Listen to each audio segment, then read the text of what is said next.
José Julien, merci de nous avoir accueillis pour cette émission avec Isabelle Richer ici dans vos splendides locaux de la Maison du tourisme. Qu'est-ce qu'il y a à faire en Montérégie en 2018? Bien, premièrement, c'est toujours un plaisir de t'accueillir et d'accueillir Mme Richer. Alors, sincèrement, bienvenue. Écoute, au niveau du réseau cyclable, ici, on a un réseau cyclable de 1000 km, dont 600 km sont vraiment en pistes cyclables dédiées. Ça, c'est toujours impressionnant, 1000 km. Oui, 1000 km de réseau cyclable. Le réseau est presque entièrement asphalté. Il y a un dénivelé vraiment très ferme, ce qui permet justement à une clientèle cyclotouriste de toute catégorie, je m'excuse, de venir vraiment profiter de notre réseau cyclable. Mais il y a aussi certains éléments plus élaborés pour les plus aguerris et les plus sportifs, justement, donc qui constituent un peu de défi pour eux autres. Mais l'une de vos grandes forces, c'est tout ce qui gravite. Hein? Quand on parle de vélo, mode de vie, c'est tout ce qui gravite autour que vous avez en Montérégie qui est une grande richesse pour vous autres. Tu as tout à fait raison. Écoute, on a de tout. Un, on est le Jardin du Québec en termes d'agrotourisme. On est la première région à avoir une route des cidres. On a une route des vins. Et à tout cela vient se greffer l'ensemble des produits du terroir, alors que ce soit le fromage, les chocolateries, mais l'ensemble des produits du terroir. Tu sais, la beauté de la chose en Montérégie, c'est que tu es capable, durant ton escale, de faire des arrêts un petit peu à gauche puis à droite, dans chacun de ces petits lieux pittoresques-là, gastronomiques, de constituer ton pique-nique, de faire ta randonnée de 1 ou 2, 3 jours, puis de faire des pique-niques tout au long du parcours. Et en plus de ça, tu vas retrouver de nombreuses haltes nature, culturelles et événementielles.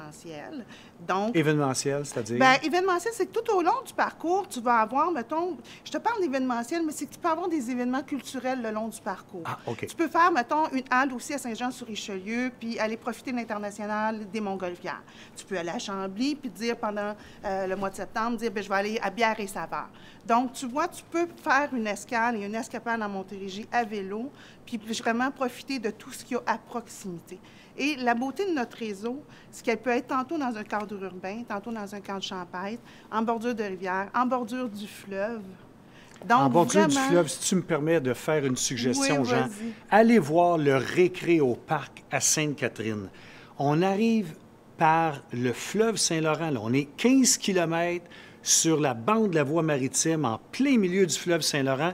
Et il y a ce parc-là qui est de toute beauté, des grosses rénovations l'an passé, des belles améliorations. Allez voir ça sur le web, là, je vous le dis. C'est vraiment extraordinaire. Il y a un pavillon, c'est magnifique. La verrière, le nouveau service de terrain de camping. Écoute. Le glamping avec le conteneur. On peut faire du camping dans un conteneur, le chalet en bois, en tout cas.